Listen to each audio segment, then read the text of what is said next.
여러분들 우리 위에 자막이 나오는데 같이 한번 한 목소리로 같이 한번 읽어보죠. 시작. 여호와께서 목자가 되시어 양떼를 푸른 풀밭에 누이시고 쉴 만한 물 곁으로 인도하십니다. 죽음의 어두운 골짜기를 지날 때도 두려울 것 없고 원수의 목전에서 상을 차려주시며 그 사랑이 영원하여 영원히 그 집에 거하게 됩니다. 아멘. 이 노래는 언제 들어도 우리의 마음을 참 아련하게 울리는 그러한 시편입니다. 우리가 이 시편 23편은 많은 사람들이 이 시편 23편을 다 외우고 있고 읽고 읊고 합니다. 여러분에게 솔직하게 한번 물어보고 싶습니다. 이 노래가 나의 노래인가? 이 노래가 진정한 나의 고백이 되고 있는가? 한번 물어볼 필요가 있습니다. 오늘 이 자리에 많은 분들이 모여서 하나님 앞에 예배 드리고 있는데요. 우리 이 예배 드리고 있는 모든 이들은 나름 우리가 묵직한 삶의 무게를 지니고 이 자리에 앉아 있곤 합니다. 특별히 우리가 신앙 순례길 걸어오면서 영혼이 피폐해지고 또 육신이 지치기도 하죠. 영혼이 피폐해지고 육신이 지칠 때 한결같이 뒤따라오는 생각들이 고향의 부모님들이 그리워지기도 하고 사랑하는 친구들이 보고 싶기도 합니다. 특별히 우리가 자녀 교육 문제, 생계 문제, 이 땅에 뿌리 내리고 싶은 마음에 우리는 쉼 없이 정신없이 달려가고 있습니다. 여러분이나 저나 우리가 먼저 이민 오신 분들이나 늦게 이민 온 저 같은 사람들이나 우리는 각자 저마다의 삶의 자리에서 광야 같은 삶을 살아가고 있습니다. 다시 말해 우리는 광야 앞에 서 있다라고 볼 수 있죠. 우리가 그런 분들에게 시편 23편이 어쩌면 우리가 교회에서 와서 잠깐 한번 부르는 노래는 아닌가. 우리가 장례식장에서 비로소 한 번쯤 꺼내놓고 추모의 시편을 우리가 드리고 있는 그런 현실로 전락하고 있지는 않는가라는 생각을 해봅니다. 이 다윗의 시편 23편이 정말 아름답고 좋은 노래이지만 이것이 나의 고백이고 나의 노래가 되지 않고 누군가의 다른 사람의 고백이고 다른 사람의 노래로 들려진다 한다면 우린 진지하게 내 자신에게 질문을 던져봐야 합니다. 그들은 이 노래를 행복하게 부르고 있는데 나는 왜 이 노래를 나의 고백으로 부르지 못하고 나의 노래로 부르지 못하고 있는가? 진지하게 그 이유를 우리는 살펴봐야 합니다.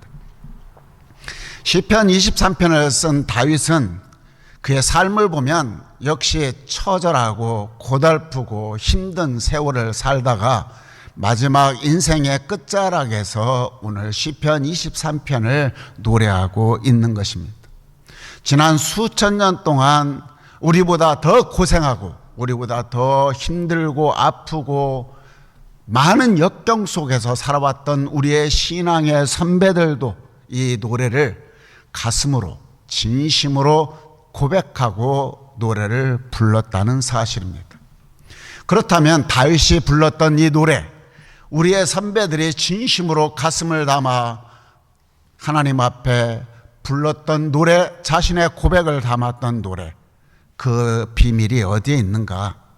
오늘 시편 23편이 다른 사람의 고백이 아니라 나의 고백이 되고 23편이 나의 노래가 되기 위해서는 우리는 반드시 정직하게 우리가 세 가지 근본적인 질문 앞에 우리가 서 있어야 합니다. 세 가지 질문을 던지고 그 세 가지 질문 속에서 우리가 나의 노래, 나의 고백이 되도록 말씀으로 은혜를 나눌까 합니다. 오늘 이 시편 23편의 말씀은 목자와 양의 비유입니다. 여러분, 우리가 솔직하게 한번 내 자신을 돌아보면서 고백하고 물어봅시다. 나는 나 자신이 진실한 양인가? 내가 하나님 앞에서 내가 양으로서 내가 인정하고 있는가? 라고 하는 것입니다. 그걸 질문을 던지고 물어봐야 합니다. 나는 솔직히 말씀드린다면 우리 많은 신자들이, 성도들이 스스로 양이다라고 여기지 않고 살아가고 있다라는 생각을 합니다. 왜냐하면 많은 성도들이 마치 자기는 호랑이처럼 카리스마 있고 힘있게 그렇게 살아가고 이끌고 싶어하는 마음으로 세상을 살아갑니다. 때로는 코끼리처럼 웬만한 외풍에도 풍파에도 견디고 자신을 당당하게 지킬 수 있기를 바라는 마음으로 살아가는 사람들이 많지요. 또 적어도 소처럼 성실하고 근면하게 살아가야지 이런 마음을 갖고 살아가는 이들도 있습니다. 이처럼 양이 되기보다는 오히려 호랑이처럼, 코끼리처럼, 소처럼 나름 사람을 이끌고 카리스마를 갖고 살아가고 나름 자기 자신을 지켜나가고 나름 열심히 살아가는 부분이 있죠. 그러다 보니 이민사려 하면서 우리가 느끼는 바가 더욱 그렇지 않습니까? 때로는 불합리하고 불공정하고 좋지 않는 상황 속에서도 이민자로서의 살아가면서 정말로 묵묵히 이를 악물고 진솔하게 열심히 살아갑니다. 묵묵히 진솔하게 열심히 살아가는 그러한 것들이 하나하나 살아가는, 치열하게 살아가는 삶이 쌓이고 쌓이고 쌓이다 보면은 자연스럽게 이런 생각이 들죠. 그래, 나를 지켜주는 것은 내 통장의 잔고야. 나를 지켜주는 것은 돈이야. 나를 지켜주는 것은 힘이고 내 경험이고 내 능력이고 내 배경이고, 나를 지켜주는 것은 결국은 돈과 배경과 명예다, 이렇게 생각합니다. 그리고 나서 결국에는 내 삶의 모든 것들은 내가 주관한다, 이런 착각 속에 빠지게 되죠. 여러분, 성경에서 양이라고 지칭할 때에 여러분들이 꼭 기억해야 할 것은, 성경에서 양이라고 말할 때는 우리가 가지고 있는 능력, 재력, 힘, 경험, 이런 것이 소용없다, 이런 뜻이 아닙니다. 안다. 너의 힘, 너의 재력, 너의 능력, 너의 경험 인정한다. 그러나 그것만 가지고는 너의 인생이 의미 있고 충실하게 살아가기에는 턱없이 부족하다, 이걸 인정하는 것을 양이다라고 말하는 거예요. 그러므로 우리가 양을 이야기할 때 어떻게 얘기합니까? 자기 방어 능력이 없어요. 양들은 시력이 좋지 않아서 방향 감각도 없어요. 양의 결정적인 것은 목자 없이는 생존할 수 없다라는 것입니다. 그런데 이러한 양이 가지고 있는 자기 방어 능력이라든지 방향 감각이라든지 목자 없이는 생존할 수 없는 이 상황 속에서 이사야가 사람들을 가리켜서 이렇게 진단하고 있습니다. 이사야서 53장 6절 말씀, 시작.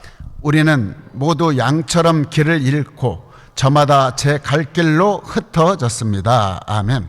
사람들은 각자 자기가 옳다고 생각하는 그 방향으로, 내 계산에 맞게, 내 계산에, 내 경험으로, 그래, 내가 볼 때에 내 경험적으로, 내 느낌으로 봤을 때는 이 길이 가장 행복하고 이 길이 가장 안전하다라고 믿고 그 길로 정신없이 간다라는 것입니다. 그 길이 결코 자유와 행복과 기쁨과 하늘 행복이 주지 않는데 착각하며 그 길로 정신없이 가고 있다는 것입니다. 이사야가 볼 때 그렇게 정신없이 가고 있는 그 모습을 보면서 예수님이 너무너무 마음이 아프고 불쌍해서 마태복음 9장 36절에 이렇게 말합니다. 시작. 그들이 목자 없는 양처럼 시달리며 기가 꺾인 것을 보시고 그들을 불쌍히 여기셨다. 아멘. 예수님이 자기의 경험, 자기 계산, 자기 생각대로 지멋대로 살아가고 있는 그들을 보며, 예수님이 보며 마음속에 양이 시달리고 기가 꺾인 것을 보시고 불쌍히 여겼다라고 말씀하시는 것입니다. 제가 여기 이민 처음 와가지고 이민 생활하면서 저에게 가장 필요하고 절실했던 게 뭐냐면 이 시드니에 대한 것들을 잘 아는 사람이었습니다. 나름 저에게도 지도가 있고 스마트폰이 있고 영어는 말을 못해서 그런지 눈으로 읽고 모든 것은 잘합니다. 그러지만 이 나라의 문화라든지 시스템이라든지 이 이민사회의 사람들의 생활 방식이라든지 이런 것을 잘 몰라요. 그런데 그런 것을 알려주는 사람이 곁에 있을 때에 어때요? 하나하나 알려주고 가르쳐주고 내가 배우고 하다 보니까 한 해 한 해가 삶이 조금씩 풀려가는 것을 경험하게 됩니다. 그런 면에서 그 사람은 나에게 목자라고 볼 수 있죠. 목자라고 하는 것이 그렇습니다. 삶의 지형을 아시고 또 우리의 위험과 어려움을 미리 아시고 나를 가장 좋은 길로 인도하시는 분, 그분이 목자이시고 양은 그 목자가 필요하다는 것입니다. 그렇다면 여호와가 나의 목자가 되지 못하는 이유가 뭐라고 생각하십니까? 내가 양이 아니기 때문에 그렇습니다. 양이 아니기 때문에 목자가 필요 없다라는 생각을 갖고 있는 것입니다. 내 힘과 내 지혜와 내 경험과 내 재력과 내 배경, 그것으로는 내 인생의 삶을 의미 있게 하고 인생을 풍요롭게 살아갈 수 없다라고 하는 것을 인정해야 되는데, 하나님이 없이는 내가 삶을 살아갈 수 없다라고 하는 것을 진정으로 내가 인정하고 있는가? 진짜 내가 양이라고 한다면 내가 아무리 능력 있고 지식이 있고 지혜가 있고 재력이 있다 하더라도 나는 하나님이 없이는, 목자 되신 하나님이 없이는 나는 살아갈 수가 없습니다 라고 인정할 때만이 우리의 이 시편 23편이 아름다운 노래가 될 수 있고 우리의 고백이 될 수가 있다는 것입니다. 저는 두레교회 모든 성도들이 내가 능력 있고 재력 있고 경험이 풍부하다 할지라도 나는 하나님이 없이는, 나는 양입니다. 하나님이 없이는 내 삶을 살아갈 수가 없습니다. 하나님은 나의 목자이십니다. 나는 양입니다. 하나님이 필요합니다. 이걸 인정할 때만이 시편을 부를 때 참으로 아름다운 노래가 될 수 있고 나의 진심이 담겨질 수 있다는 것입니다. 그러므로 우리가 나는 양인가? 라고 하는 질문을 던지고 내가 양이라고 생각하며 나는 양으로서 나는 하나님이 필요합니다 라고 믿고 나가면 두 번째 질문이 자연스럽게 나오는 거예요. 하나님은 어떤 분이신가? 여러분들에게 제가 A4 용지를 한 장을 주면서 여러분들이 알고 계시는 하나님, 여러분의 삶의 여정 속에 경험했던 하나님이 어떤 하나님인가를 한번 적어보세요 라고 한다면 이 시간 한번 마음으로 한번 적어보십시오. 어떻게 적겠습니까? 사람들이 참 하나님에 대한 오해가 참으로 다양하게 반응하고 있는데 어떤 분들은 하나님을 그렇게 얘기합니다. 멀리 계신 분, 아주 차갑고 냉정하신 분, 내가 뭔 잘못하면 즉각적으로 나를 심판하시는 분, 정죄하시는 분, 무서운 하나님, 이렇게 생각하시는 분들이 있습니다. 반대로 어떤 분들은 하나님은 내가 어떠한 일을 하든 못된 짓을 하든 나쁜 짓을 하든 어떤 짓을 하든 하나님은 나를 품으시고 안으시고 사랑하시는 분이야 라고 그렇게 막연하게 자기 의지대로 자기 생각대로 하나님의 이미지를 그리고 살아가는 사람들이 있습니다. 여러분, 교회를 수십 년을 다녔어도 하나님이 어떤 분인지를 알지 못하고 예수님이 어떤 일을 하셨는지도 알지 못하고 성령님이 어떻게 역사하시는지 알지 못하고 말하지 못하는 사람들이 의외로 많습니다. 왜 그래요? 하나님에 대한, 예수님에 대한, 성령님에 대한 올바른 지식에 대한 결핍 때문에 그렇습니다. 여러분, 이 대목에서 우리가 한 가지 생각해 볼 필요가 있는데, 성경에서 가장 잔머리가 좋은 사람이 누굴까요? 아주 꾀가 많은 사람, 야곱입니다. 야곱이 아주 잔머리가 좋은 사람입니다. 그는 형 에서를 속였죠. 삼촌 라반의 집에서 밀고 당기는 일을 많이 했어요. 또 자기 꾀에 빠져가지고 또 자주 넘어지고 자빠지고 일어나는 경험들이 성경에 곳곳에서 나옵니다.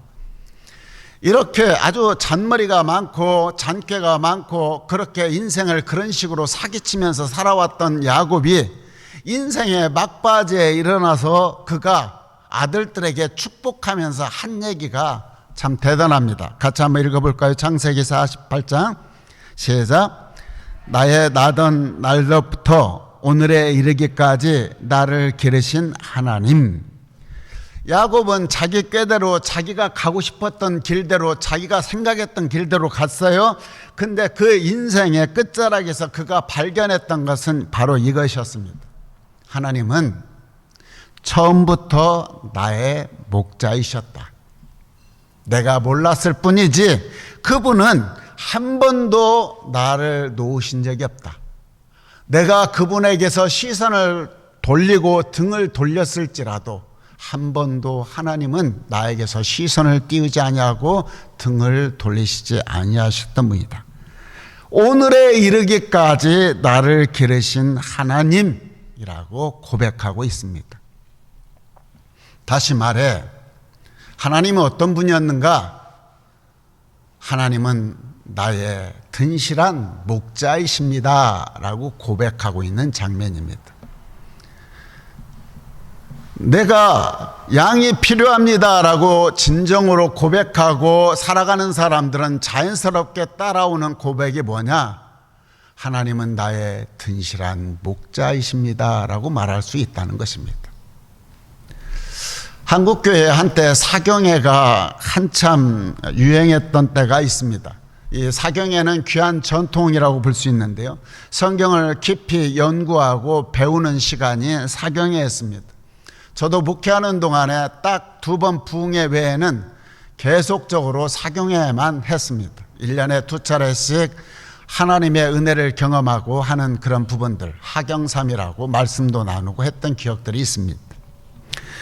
여러분, 하나님이 사람들의 인생을 바꿔놓고 그 사람이 변화가 되고 변화를 통해서 그 변화된 사람들이 이 역사를 어떻게 변혁시켜 나가는가, 이 사회를 어떻게 부흥시켜 나가는가, 그러한 사람들의 모습의 중심에는 뭐가 있었느냐? 그 마음의 중심에는 꼭 하나님의 말씀이 장착되어 있었습니다.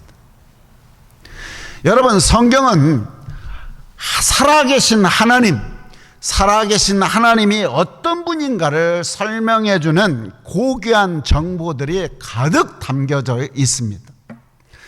또한 성경은 역사 속에서 하나님이 어떻게 사람을 다루시고 이끄시고 도우시고 하나님이 어떻게 만나시고 하나님이 어떻게 역사하시고 하나님이 어떻게 일하시고 인도하시는가를 증언해주는 책이기도 합니다. 여러분, 우리가 이민자로서의 좀 많은 걸 누리고 산다면 어떻습니까? 그 중에 하나가, 내가 많은 걸 누리고 싶을 때 그 중에 하나가 뭐냐면 비자입니다. 그러지 않습니까? 내가 영주권이나 시민권을 갖게 되면은 이 나라에서 누릴 수 있는 특권이 더 많아지죠. 내가 어떠한 것을 갖고 있느냐에 따라서 누리는 게 달라집니다. 하나님 나라도 마찬가지입니다. 여러분들이 하나님이 어떤 분인가를 알아가면 알아갈수록 아는 만큼, 하나님을 아는 만큼 그분이 우리에게 얼마나 많은 것을 풍성하게 주시는가를 알게 되고 그걸 누릴 수 있게 된다는 것입니다. 반대로 여러분들이 하나님을 모르면, 하나님이 나의 목자가 되지 않으시면, 하나님의 울타리를 넘어서 말씀의 밖으로 튕겨 나가면 여러분 결국은 울타리 밖에 있는 잡초들을 끼웃거리다가 뜯어먹다가 독초를 먹고 결국에는 먹고 쓰러지는 양처럼 하나님의 놀라운 은혜, 하나님이 주시는 축복 결코 누릴 수가 없습니다. 기억하세요. 하나님에 대한 무지는 결국 필연적으로 하나님의 축복, 하나님이 주시는 은혜, 이거를 모르는 무지로 이어지고, 결국은 무지는, 하나님의 무지가 결국은 뭘로 우리에게 가져다 주는가? 결국 종국에는 하나님을 무시하는 자리까지 이르게 된다는 것입니다. 시편 23편이 수천 년을 넘어 지금까지 시드니에 이르기까지 이 23편이 참으로 여전히 아름답고 따뜻하고 고귀한 이유는 뭐냐? 이 말씀 안에 살아계신 하나님의 흔적이 있고, 살아계신 하나님의 지식이 담겨 있고, 하나님의 은혜가 담겨 있기 까닭에 여전히 우리에게 아름다운 하나님의 사랑이 그대로 우리에게 고스란히 느껴지는 것입니다. 두 번째 질문은 그런 것입니다. 첫 번째 질문 속에 나는 목자가 필요한 인생입니다. 고백한 심령들에게 하나님이 다가오셔서 하나님이 어떤 분인가라는 질문을 던질 때 나는 너의 든실한 목자야. 나는 너의 목자란다. 이러한 음성을 듣는 우리 모두가 되기를 주의 이름으로 축원합니다. 그렇다면 나의 목자가 되신 하나님은 세 번째로 질문을 던져야 할 것이야. 하나님, 그렇다면 하나님은 내 인생에 어떠한 일을 하시는 분이십니까? 라고 질문할 수 있겠죠. 여러분, 양과 목자의 관계가 이제 체크가 되었고 알게 되었으니 하나님 나를 통해서 일하시고자 하는 것이 무엇입니까? 어떤 분이십니까? 라고 이야기하는 것입니다. 내가 목자가 나는 필요하다라고 하는 인식, 하나님의 탁월한 목자이심을 우리가 알게 되었을 때, 인식과 지식이 만나게 되면 반드시 하나님이 나를 통해서 뭔가 하실 것인가를 알게 된다는 것입니다. 그렇다면 우리의 현실 한번 돌아볼까요? 우리는 어떤가요? 우리의 인생은 부족한 것 투성이죠. 결핍과 문제들이 많지요. 얽히고 설킨 것도 많고 어쩌면 문제아처럼 살아가는 게 많죠. 이건 우리가 부정할 수 없는 사실입니다. 우리가 이민생활하다 보면 더욱 그렇죠.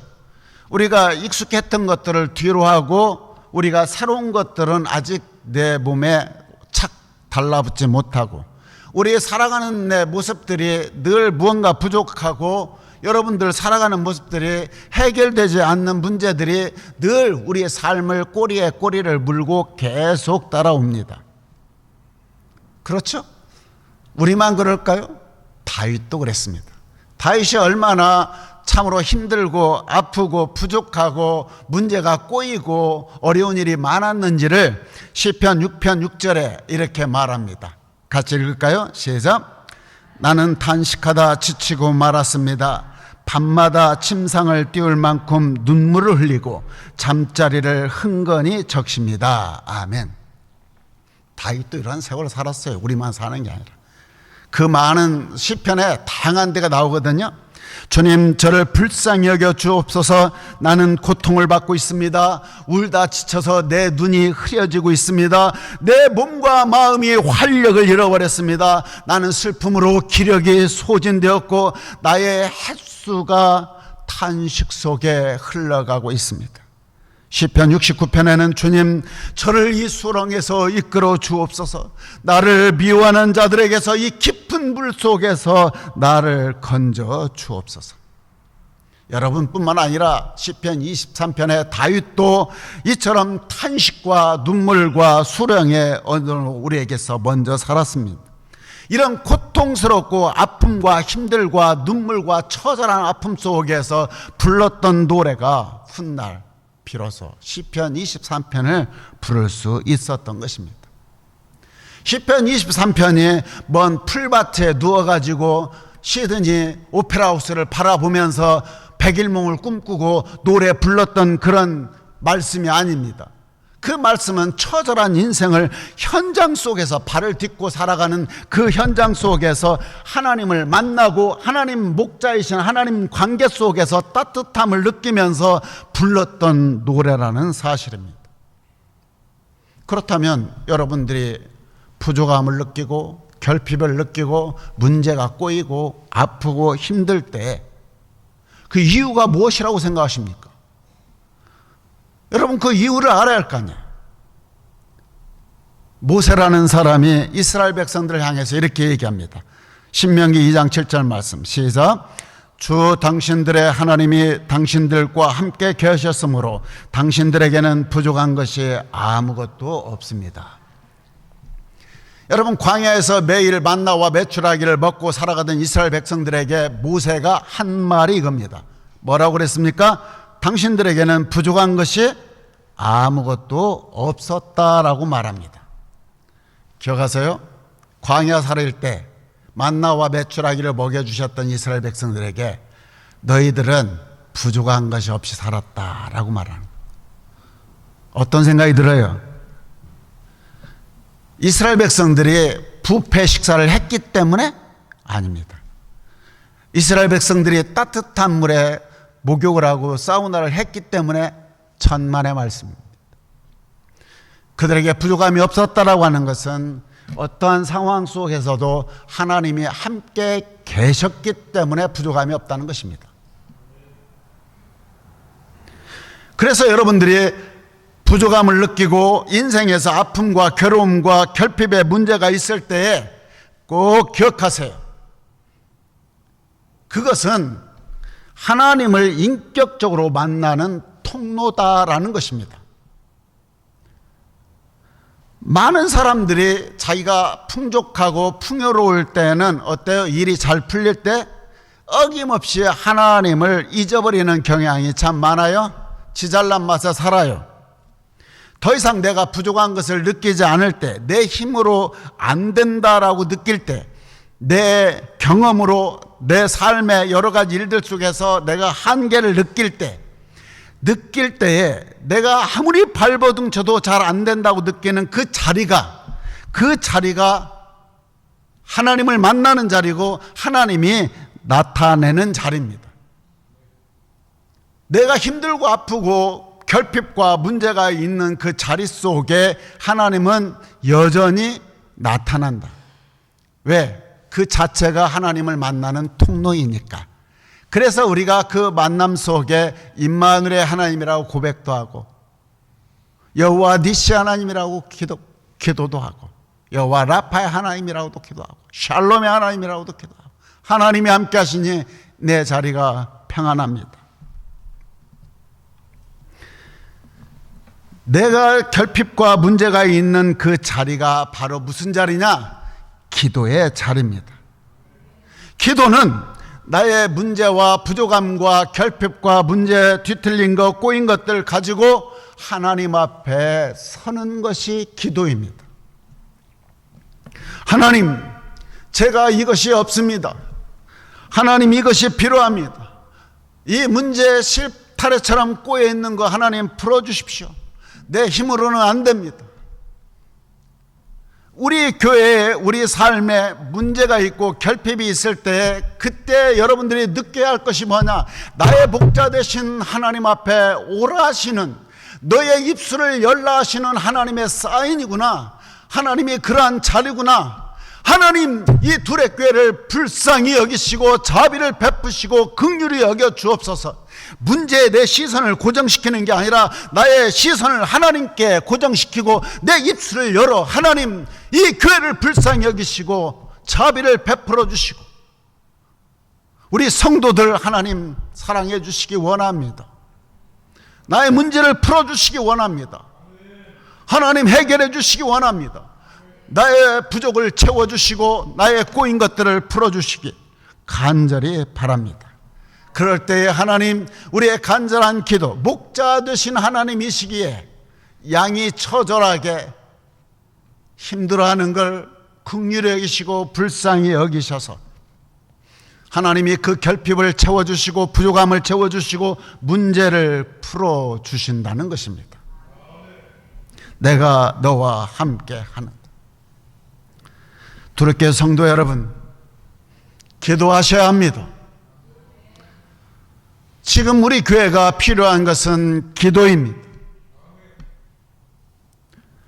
기도의 시간은 많으면 많을수록 우리의 인생이 익어가는 시간이다라고 말하고 싶습니다. 결핍의 문제 속에서도 그것을 넘어갈 수 있는 하나님 지혜를 주시고, 우리 교회가 문제가 있고 힘들고 우리 성도들이 아파하고 괴로운 모든 문제들이 기도할 때에 하나님 그것을 풀어가는 지혜를 주시고 그걸 극복할 수 있는 힘도 주시고 능력도 주시고, 중요한 것은 한결같이 변함없이 성실하게 우리 곁에 계시는 하나님을 만나는 시간이 어떤 시간이냐? 기도 시간입니다. 기억하세요. 기도 없는 인생은 성공한 것처럼 보일 수 있으나 그것은 설익은 인생입니다. 그러나 진정으로 하나님 앞에 나의 부족과 결핍과 문제를 들고 하나님 앞에 나아가 눈물을 뿌리며 다윗처럼 하나님 앞에 처절하게 기도할 때 하나님은 나의 마음을 만져주시고 나의 목자가 되신 우리 하나님께서 나의 삶의 전반적으로 달콤한 인생으로 바꿔주시리라 믿습니다. 오늘 두 가지 나쁜 소식과 좋은 소식을 여러분들에게 전하고 말씀을 마칠까 합니다. 여러분, 우리의 인생이라고 하는 것은 이쪽 면이 좋아지면 반드시 이쪽 면이 나빠지게 되어 있습니다. 이쪽 면이 좋아지면 또 이쪽 면이 나빠지게 되어 있습니다. 이게 역작용이라는 말이 있습니다. 그래서 우리가 행복하다 싶으면 왠지 모르게 한편에는 불안한 게 있죠. 왜? 안 좋은 일이 금방 올 것 같아. 내가 또 행복하다 싶으면 어때요? 안 좋다 싶으면서도 항상 한쪽에는 뭐예요? 언젠가 기쁜 일이 올 거야 라고 기대감이 있어서 그것을 견뎌냅니다. 이게 인생입니다. 그러나 여러분들 꼭 아셔야 할 것이 결핍의 문제는 늘 따라다니고 어려운 일들은 계속 따라다닐 수밖에 없는 우리의 인생이다. 이게 나쁜 소식이죠. 그러나 여러분, 우리에게 좋은 소식이 하나 있어요. 그러나 어떠한 상황에 있든지 그 상황 속에서도 우리는 어때요? 좋은 소식은 하나님을 찾을 수 있다는 것입니다. 나의 목자이시니까, 우리의 목자가 되신 주님이 있기에 우리는 그 모든 상황 속에서 하나님 앞에 입술을 열어 기도하는 것입니다. 나의 필요를 채워주시고 나의 입술에서 불평과 걱정을 거둬가시고 나에게서 하나님께서 나에게 달콤한 삶의 여정을 이끄시고 인도하신다. 그럴 때 우리 입에서 나오는 한마디가 뭐죠? 주님은 나의 목자시니 내게 부족함이 없습니다. 우리 두렵게 모든 성도들이 어떠한 상황에 있든지 이 질문을 하나님 앞에서 나는 누구인가? 나는 양인가? 하나님은 어떤 분인가? 하나님이 나에게 있어서 든실한 목자이신가? 하나님이 내 인생을 어떻게 이끌어 가시는 분인가? 여러분들이 질문하고 그 질문에 여러분들이 정직하게 답함으로 시편 23편의 삶이 우리의 삶의 고백이 되고 여러분의 노래가 되어서 이 삶의 여정 속에 힘들고 어렵지만 여러분들 모두가 입술에서 삶 속에서 아름다운 고백, 노래가 진심으로 흘러나오기를 주의 이름으로 축원합니다.